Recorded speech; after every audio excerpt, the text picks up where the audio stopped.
ఏందో గానీ ఈ జనాలకి ఏ వీడియోలు నచ్చుతాయో నాకే అర్థం కావట్లేదు. అట్లాగని ఏం చేయాలో తెలియట్లేదు. ఒకసారి ఈ వీడియో చూస్తారు, ఒకసారి ఆ వీడియో చూస్తారు. బాగా చూసిన వీడియోలకి 2, 3 లైక్లు వస్తుంటే ఏదో చేసిన వీడియో ఇంకెక్కడికో వెళ్ళిపోతుంది. అట్లా ఉంటుంది ఇందులోని. ఎవరిని ఎప్పుడు క్లిక్ చేస్తారో ఈ జనాలు అసలు తెలియట్లేదు. ఒకేసారి ఒక స్టేజ్ మార్చేస్తుంటారు. నాకైతే అసలు బొద్దిగా అర్థం చేసుకోవాలంటే చాలా కష్టం అండి. యూట్యూబ్ని అర్థం చేసుకోలేము అంటారు చూడు, ఆడవాళ్ళని అర్థం చేసుకోలేమని. అట్లా ఉంటుంది యూట్యూబ్ కూడాను. అర్థం చేసుకోవడం చాలా కష్టం, మనకు బుర్ర వెళ్ళదనమాట. అందులో మన వీడియో మనమే తీసుకొని మనమే అప్లోడ్ చేసుకొని, కొంతమంది అంటారు వీడియో బాగుంది కానీ ఇంకేదో తక్కువ అయిపోయిందని అంటున్నారు. కొంతమంది అంటున్నారు ఇలాంటి మినీ వ్లాగ్స్ చేస్తే క్లిక్ అవుతాయి అంటున్నారు. అసలు ఏం క్లిక్ అవుతుంది అనేది నాకు ఇప్పటికీ యూట్యూబ్ గురించి అయితే బుర్రకి ఎక్కలేదు మొత్తంగాను. అయితే ప్రస్తుతానికైతే ఏదో ఒకటి చేస్తూ ఉన్నాను. మీరు కొంచెం సపోర్ట్ చేయండి. మీరు ఏ వీడియోలకు సపోర్ట్ చేస్తారో నాకు క్లారిటీ ఉండట్లేదు. కానీ వ్యూస్ మాత్రం రావట్లేదు. చూస్తున్నారా, చూసి లైక్ కొట్టట్లేదు. సబ్స్క్రైబ్స్ వచ్చారని ఆనందం కన్నా యూట్యూబ్ వ్యూవర్స్ రావట్లేదని బాధ ఎక్కువైపోతుంది నాకు.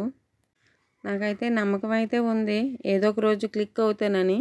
కానీ అది ఎలా, ఎప్పుడు, ఏంటి అనేది మీ చేతుల్లోనే ఉంది. ఎందుకంటే మీరు ఒకేసారి ఎత్తాలన్నా ఎత్తేస్తారు, ఒకేసారి డౌన్ చేయాలన్నా చేసేస్తారు.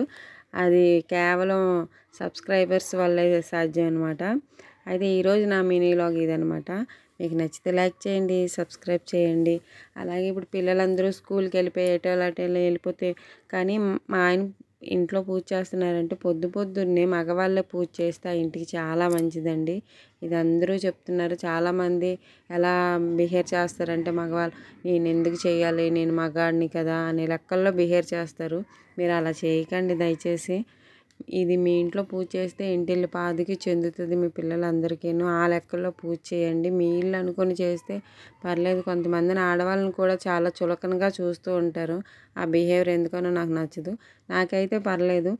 మా వారు చాలా మంచోళ్ళు. నాకు ఏ రెస్పెక్ట్ ఇవ్వాలో ఆ రెస్పెక్ట్ అయితే ఇస్తారు. నాకు ఇవ్వాల్సింది రెస్పెక్ట్ అంతా నాకు మా ఆయన దగ్గర నుంచి లభిస్తుంది అనమాట. నాకున్న స్వేచ్ఛ నాకు ఇస్తారు. అందులో నేను కొంచెం అదృష్టవంతురాలనే.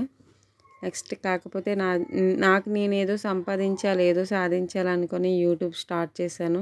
కానీ ఇది ఎప్పుడు క్లిక్ అవుతుంది అనేది ఆ దేవుడే చెప్పగలడు. అంటే మీరే చెప్పగలరు. మీ చేతుల్లోనే ఉందండి. ప్లీజ్ సబ్స్క్రైబ్ చేయండి. నా వీడియోస్ని ఇంకా చిన్నగా అలా ఇంప్రూవ్మెంట్ అవుతున్నాను. అది మీ వల్లే. ఇంకా అవుతాను.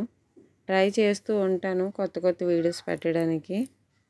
Thank you so much. నా వీడియో, నా సోది ఇప్పుడు దాకా మీరు వింటున్నందుకు నిజంగా థ్యాంక్ యూ అండి. బాయ్.